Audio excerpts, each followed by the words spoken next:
Well, hello everyone. Yes, this opening is a little bit different. Last week, Jarrod and I started the conversation about Chapter 4 of Observing the Craft entitled The Pursuit of Excellence. While our conversation was excellent and even spanned 3 episodes, the producer forgot to push record on the second episode, so yes, I lost the recording for Part 2. While this is disappointing, we're going to play Part 3 for you here and let your imagination run for a week or two while we get the gang back together and record the chapter again, and hope you enjoy the new ideas that come from this conversation. Thank you for listening to the Working Tools Podcast. Welcome to the Working Tools Podcast, where tonight we'll continue a third part on our discussion of Pursuit of Excellence from Observing the Craft by Andrew Hammer.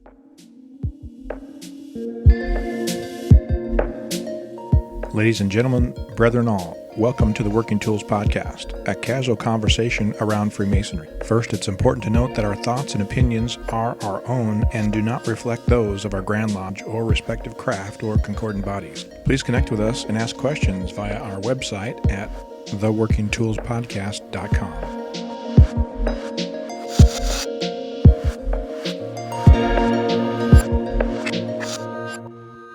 Welcome back to the Working Tools Podcast. I'm not sure that I said that in the first opening sentence. I think I skipped that. This is the Working Tools Podcast. I'm David Colbeth from King Solomon Lodge in Auburn, Washington, and I'm joined tonight by Worship Brother Jarrod Dunham from Penticton Lodge, number 147. We're missing our other 2 cohorts tonight, Steve Chung and Matt Appel. Matt's out with his family, and so is Steve, but Steve's family is grieving this evening, so we grieve with him and we send him our best. And tonight we're continuing our conversation this was a long chapter and there's lots of discussion. And so I can't imagine if Matt and Steve were here, that this would probably be 4 or 5 episodes, I'm guessing. we were concerned we were going to get one 30-minute segment out of this, and we're already into our 3rd one here. So hopefully you're enjoying this conversation and ideas that we're talking about. But Andrew makes a natural break in the book, but also continues to discuss the idea of searching. What are men searching for? And the transition happens that, if men were only seeking, if when they're seeking something serious and all we're providing to them is this mummery, he calls it. I had to look that word up. Ridiculous ceremony. If we're just providing these ridiculous ceremonies and not true philosophy and ideas of philanthropy, then men wouldn't probably continue to stay. And he says that philanthropy, on the other hand, is not a problem because certainly no Mason can make an argument against it. But Masons are philanthropic. I think it's kind of like the idea of Maslow's hierarchy of needs. You have to start with basic needs, then you can build to different things. And just like we're supposed to be good men, right? We naturally want to give, and in that element is philanthropy. But he goes on to say that philanthropy is actually charity, which there's other definitions to the word charity.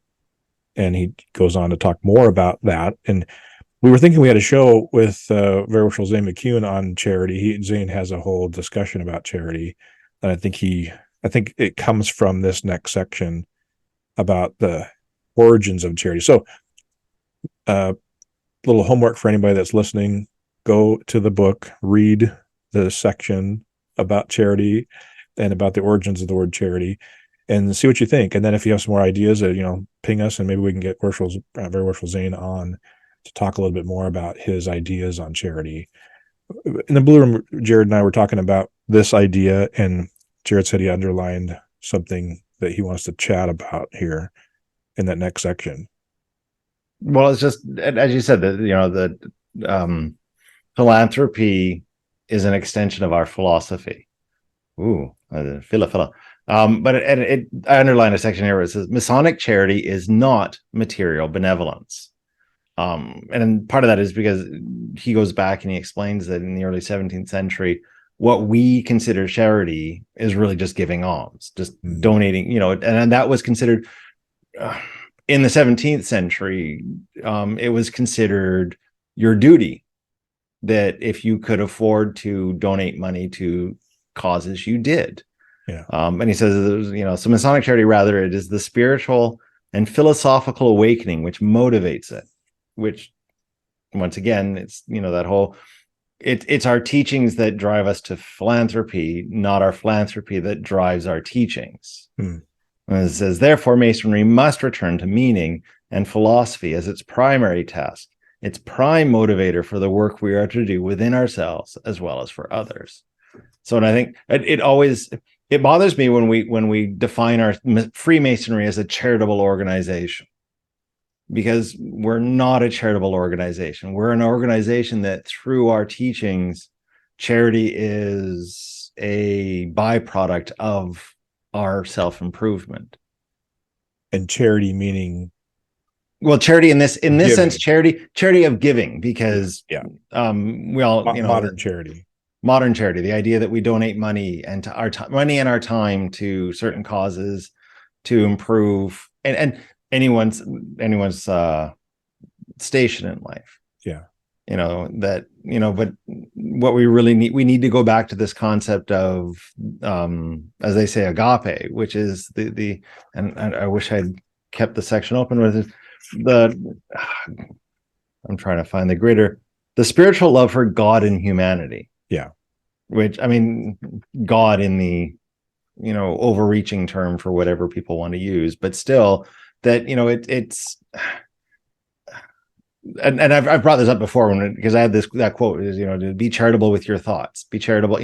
When someone says something and it upset, if don't think that they're saying something to be mean, give them the charity of the benefit of the doubt. Yeah. And that comes from our spiritual awakening. Mm-hmm.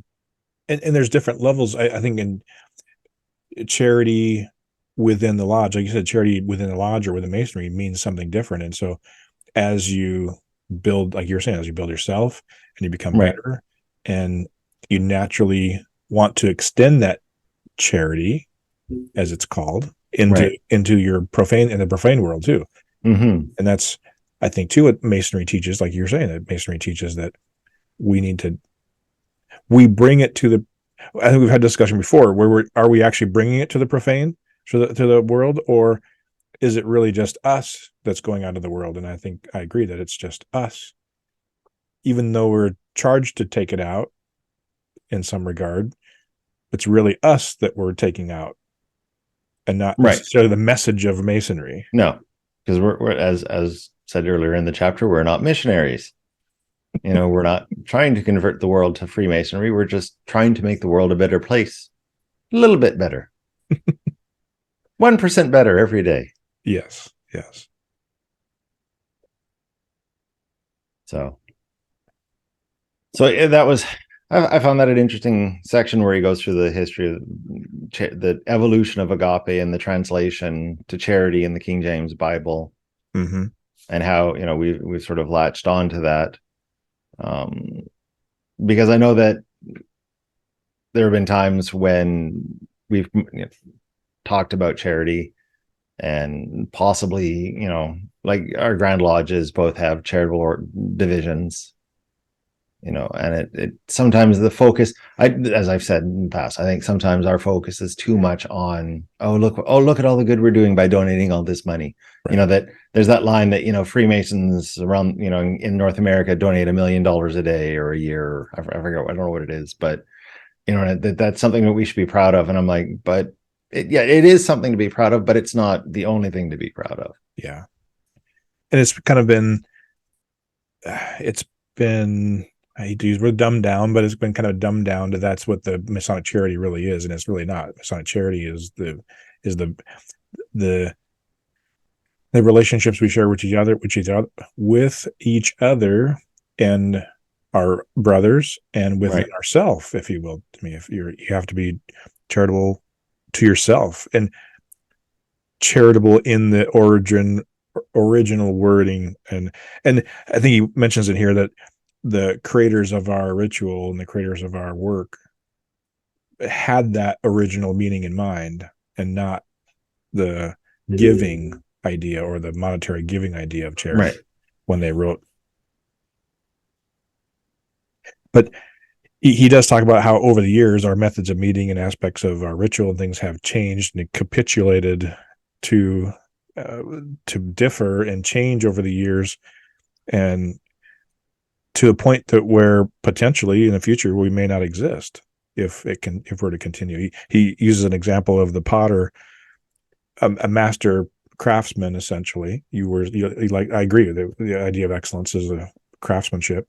And so if you're a master craftsman and you fail to teach your apprentice the aspects of mastery, then you're gone. And now there's these apprentices that are no longer masters, and they try to teach mastery. They're not able to teach mastery because they don't have those skills.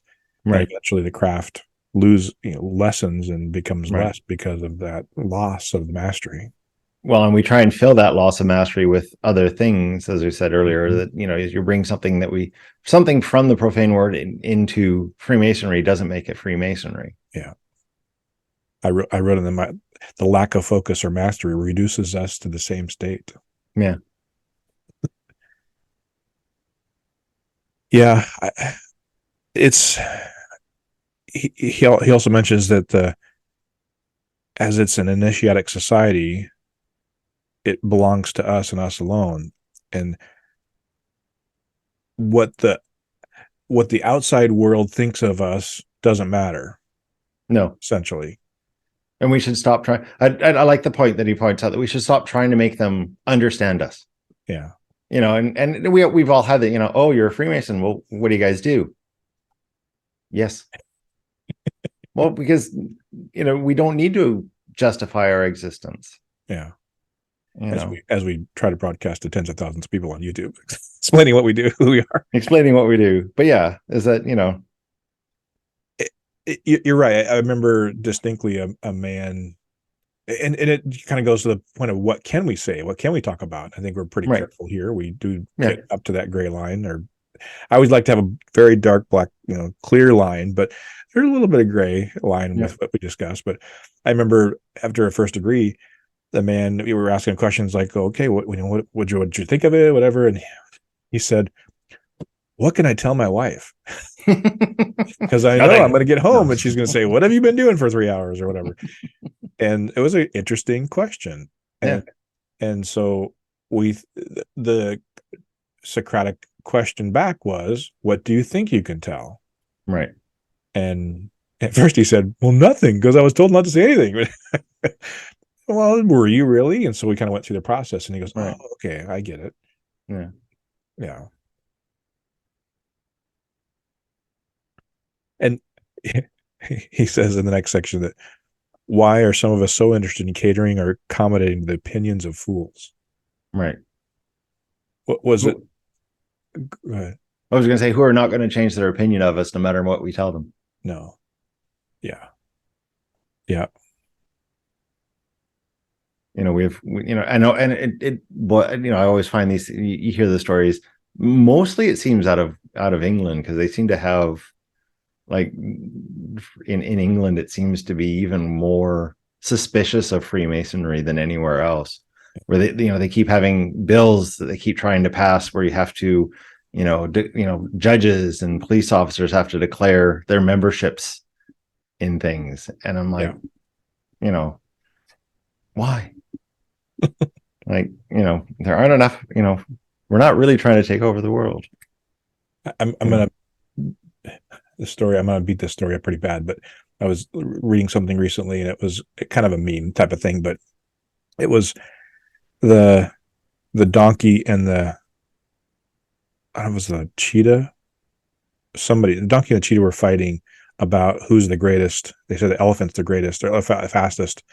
And the cheetah said, no, the elephant's not the fastest. And the donkey said, yes, he's the fastest. And they said, well, let's go talk to the lion, the king. So we went to the king, and the donkey said, who's the fastest? I say the elephant's the fastest. And the cheetah thinks that the elephant's not the fastest. And the king said, well, of course, the elephant is the fastest. And the donkey said, oh. And they went away, and donkey went away happy. And the cheetah asked the king lion, said, but King Lion, why would you say that the elephant is the fastest? And King Lion said, of course, we know that the elephant is not the fastest. He said, but then why would you say that? He said, because anybody that would argue with a fool shouldn't be right.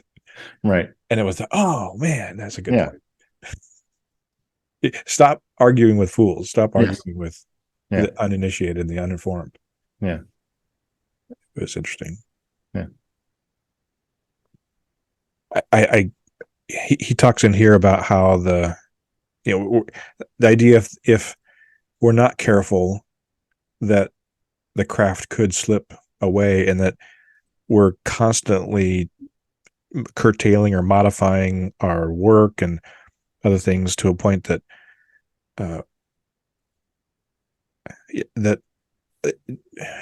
there's some jurisdictions that do the 1 day degrees, and there's others that don't, of course. Right. And he talks about how they shouldn't be given or given at all in the course of a few hours in our mass conferrals. He's obviously not a fan of mass conferrals. No. But I highlighted, I wish Matt were here, because we've talked about it many times on the show, that there's some discussion about whether the ritual should be modified to make it more easy and more understandable. But, and I think he would lessening. Well, this is another one of those things, is that because actually it's funny that I happen to have the section open where it says they cannot appreciate something unless they work for it, then it is impossible to bring men into this fraternity and expect them to remain with us as constructive brothers unless they are expected to work for it. And if they are not willing to work for it, then they should not be in it. Yes. So once again, I think the answer is no. I know, because it's up here, because we have the two popular rituals. I'd say popular, but the ones that are used the most frequent, the Canadian work and the ancient work. And it invariably, I've seen guys join the other lodge in town because their prove-ups are so much shorter and easier. Yeah. And I'm like, so what? And I'm kind of feel like saying, join their lodge then, because it's obviously, if you're not willing to work hard, I don't want you in my lodge, because you're going to find learning our ritual difficult. Yeah. And you're not going to, so I mean, but it's the same thing is that, do we need to make it easier? What will making it, and what will changing, making the language more modern do? Will it, I personally think it'll take a little bit of the mysticism, possibly not the right word, out of our ritual. The idea that it's old. Yeah. I'm sure there's a better word in there for that. You feel like when you say, thou will, it sounds way more.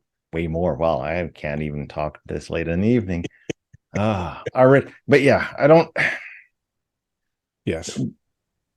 The elegance of the language would be lost, in my opinion. Yes. Yeah. And I like his quote from Preston here, the very last sentence. The consequence is obvious. Anarchy and confusion ensue, and the substance is lost in the shadow. Yeah. It's still true. Anarchy in the lodge room. I've heard people don't talk that way anymore. No. And that was just the way he would talk. Yeah. It's just, some days I wish, can we talk that way somehow? I don't know if that's possible. I don't know if they really did. They really talk that way, or did they just write that way? Well, yeah, because this is a written, because, it obviously wasn't someone, dictating, writing down as he was talking. Yeah. Although it might have been, but then once again, it would be a lecture and he would have written it. But yeah. Yeah, I think there's definitely, as you mentioned, the kind of the working in the quarries. We kind of say that as Masons, that we're working in the quarries today, or we're doing that work. But I think it's a valuable analogy that if a guy's not willing to do the work, then where's the substance? Yeah, and obviously that this is not a fit for him. Yeah, for sure. Well, I think we may have exhausted that chapter. What do you think? I think we're running out of me too's. Wrong. Me as well. Yeah. He ends the chapter by saying Freemasonry was never intended and cannot be allowed to make good men ordinary. I know, I love that sentence. Yeah. And it's like, Great. we, take good men and make them better. You make them better by making them work. Yeah, for sure. Mhm. Sure. It's a, oh, what was there? A laudable pursuit. Yeah. Well, I think we've had a good time discussing this chapter. And again, we're sorry we're missing Stephen and Matt, but I'm sure hopefully they'll be back next time. And by this time, I'm headed out next week to go to the Scottish Rite Biennial. My first time and maybe last time. We'll see how it.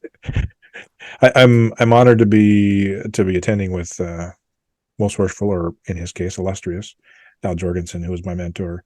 It'll be his last biennial. He's aging out, as they say. Oh, wow. And so it should be pretty fun. Should be pretty fun. And I'll be, as you listen to this, I will now be a member of the Royal Order of Scotland.